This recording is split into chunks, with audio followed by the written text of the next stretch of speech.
Good morning everyone. निशा इतिहास Gangotri channel में आपका स्वागत है। हम पढ़ रहे हैं बीए सेमेस्टर 1 MGC 1 यूनिट 2 प्राचीन भारतीय आर्य भाषाएं, जिसमें मैंने पिछले कक्षा में वैदिक संस्कृत और लौकिक संस्कृत जो प्राचीन भारतीय आर्य भाषाएं हैं उनके बारे में अध्ययन किए थे। आज हम लोग अध्ययन करेंगे मध्यकालीन आर्य भाषाएं। तो मध्यकाल का भाषा काल, आर्य भाषा का भाषा काल क्या था? तो इनका समय 500 ईसा पूर्व से लेके 1000 ईस्वी तक माना जाता है। इस काल की जो भाषा है उसे व्याकरणबद्ध किए थे पाणिनि महोदय, परंतु लोक भाषा उन्मुक्त रूप से अनवरत चलती रही। लौकिक संस्कृत का विकसित रूप प्राकृत भाषा के रूप में समाज के सामने प्रकट हुआ और यह मध्यकालीन आर्य भाषा का काल प्राकृत भाषा काल भी कह सकते हैं। इसे हम लोग 3 भागों में विभाजित करते हैं। प्रथम प्राकृतिक काल, द्वितीय प्राकृतिक काल और तृतीय प्राकृतिक काल। तो हम लोग आज इसी का अध्ययन करेंगे। प्रथम प्राकृतिक काल, यह काल जो है वह 500 ईसा पूर्व में प्रारंभ होता है। इस काल के अंतर्गत पाली और शिलालेखी प्राकृत समाज के सामने नई भाषा के रूप में आती है। पाली भाषा में बौद्ध धर्म के मूल ग्रंथ, उन पर टीकाएँ, कथा साहित्य, काव्य, धम्मपद, जातक आदि पर्याप्त सामग्री हमें साहित्यिक स्रोत के रूप में मिलती है, उपलब्ध है। इसका विकास वैदिक संस्कृत तथा जो आम बोलचाल में तत्कालीन बोलियां थीं उनसे मिलकर हुआ है। गौतम बुद्ध के उपदेश जो हैं वह मागधी भाषा में थे, परंतु कुछ समय बाद उनके अनुवाद उस समय की अंतर प्रांतीय भाषा के रूप जो पाली थी उसमें हुई। तो पाली भाषा अर्धमागधी पर आधारित है। पाली रचनाकाल जो है वह 483 ईसा पूर्व से शुरू हुआ और आज तक आधुनिक काल तक लगभग 2500 वर्षों तक यह पाली भाषा अनवरत रूप से चल रहा है। पाली भाषा से लंका हो, चीन हो, जापान हो, बर्मा हो, सब देशों की भाषाएं प्रभावित हुई। अशोक ने राज्य के विभिन्न भागों में शिलालेख जो खुदवाए थे वह विभिन्न क्षेत्रीय भाषा में लिखे गए थे। इनमें उस समय की प्राकृत भाषा के विभिन्न रूप देखने को मिलते हैं। इनमें उत्तर पश्चिमी, दक्षिण पश्चिमी, पूर्वी 3 रूप देखने को मिलता है। मध्य देशीय और दक्षिण में भी ऐसा अनुमान लगाया जाता है कि प्राकृत भाषा थी।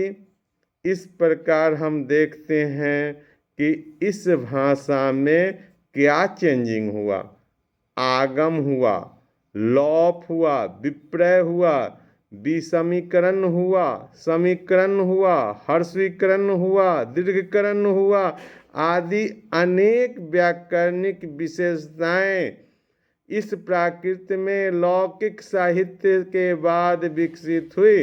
इसीलिए यह भाषा लौकिक साहित्य से क्या कहलाया? प्राकृत साहित्य कहलाया।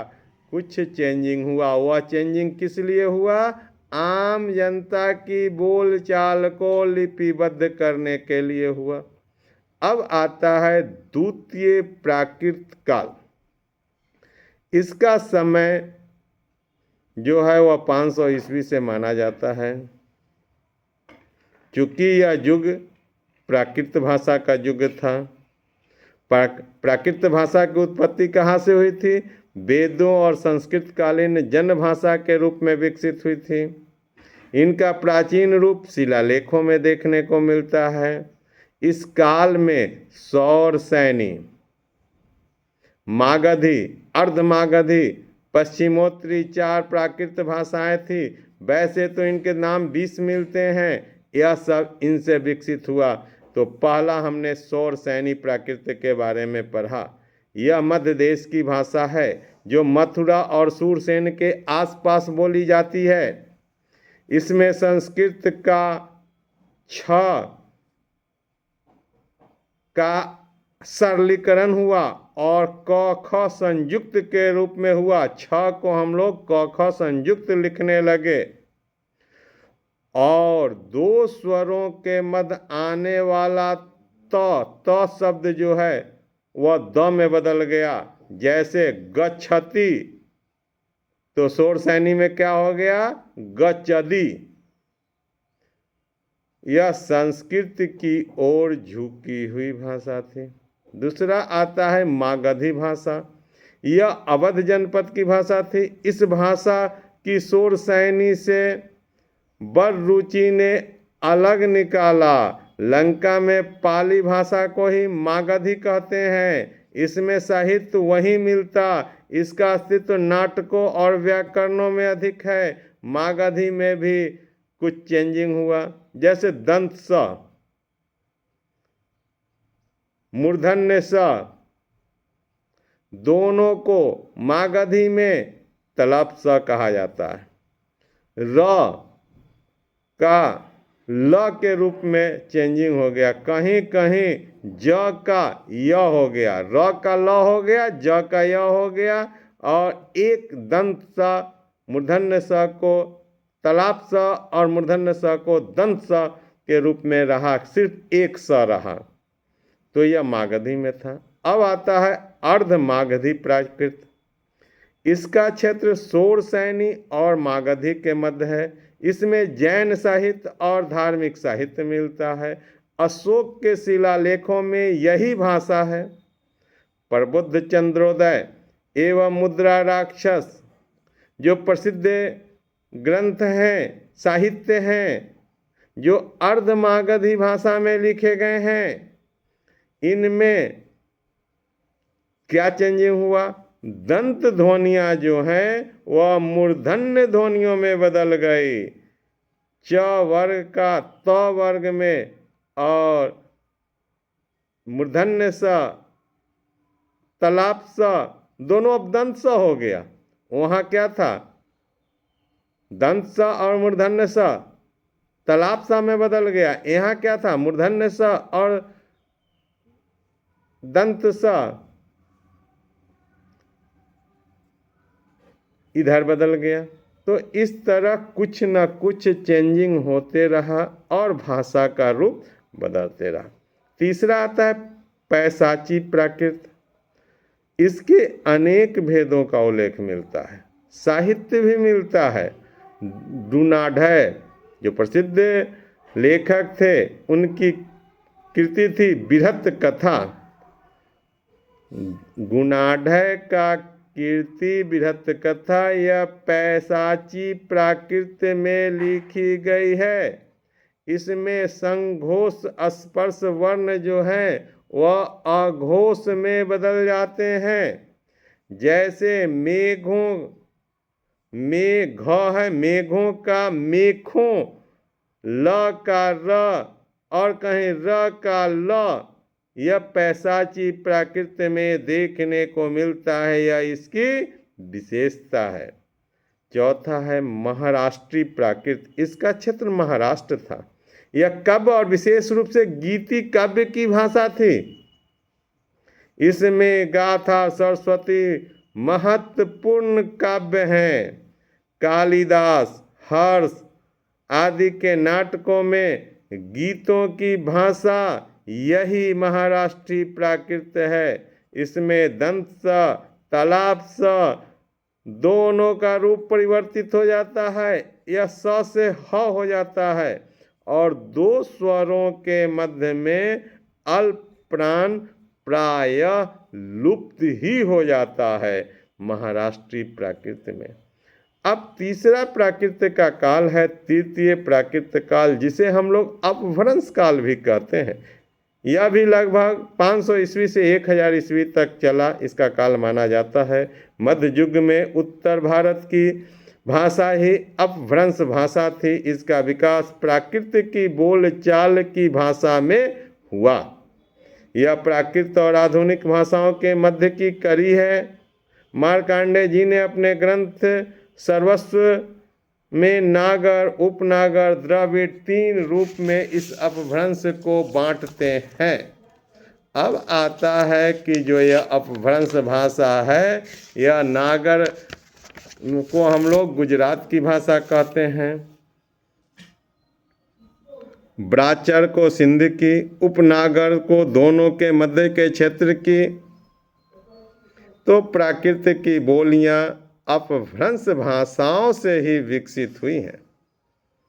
क्योंकि अब प्राकृत पढ़े लिखों की भाषा हो गई, तो आम जनता की भाषा में कुछ तो लचीलापन आएगा। उसी लचीलापन से अपभ्रंश भाषा आया। अपभ्रंश भाषाओं से आधुनिक भाषाओं का विकास हुआ। अब हम लोग देखें कि शोर सैनी अपभ्रंश से कौन सी भाषा आई? पश्चिमी हिंदी, गुजराती, राजस्थानी भाषा आई। पैसाची अपभ्रंश से क्या आया? लहंदा पंजाबी आया। ब्राचर अपभ्रंश से क्या आया? सिंधी आया। मागधी अपभ्रंश से क्या आया? बिहारी आया, उड़िया आया, बंगाली आया, असमी आया। उसी तरह अर्धमागधी अपभ्रंश से पूर्वी हिंदी आई। खस अपभ्रंश से पहाड़ी आई और महाराष्ट्र अपभ्रंश से मराठी आई।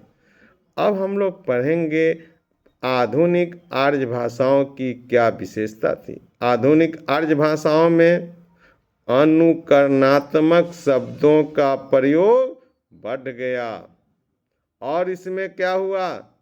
राजनीतिक प्रभाव देखने को मिला। उसका असर यहाँ की भाषा पर पड़ी, यानी कि हम में तुर्की, अरबी, फारसी, अंग्रेजी, पुर्तगाली आदि भाषाओं के बहुत से शब्द हमारे भाषा में आ गए। 3 लिंग के स्थान पर हिंदी, पंजाबी, सिंधी, राजस्थानी में केवल 2 लिंग, स्त्रीलिंग और पुल्लिंग रह गए। अपभ्रंश भाषा में अयोगात्मकता प्रारंभ हो गई। संस्कृत, पाली, प्राकृत भाषाएं योगात्मक थी, जबकि आधुनिक भाषाएं अयोगात्मक हो गई। आधुनिक भाषाएं पूर्ण वियोगात्मक अब और सरल हो गई। रूप अपभ्रंश की अपेक्षा काफ़ी कम हो गए। नए स्वर विकसित हुए और क्रिया के रूप में भी पर्याप्त कमी आई और इन सब के द्वारा आधुनिक आर्य भाषाओं की उत्पत्ति हुई। थैंक यू, धन्यवाद। आप लोगों से आग्रह है, निशा इतिहास गंगोत्री चैनल को सब्सक्राइब कीजिए। थैंक यू, धन्यवाद।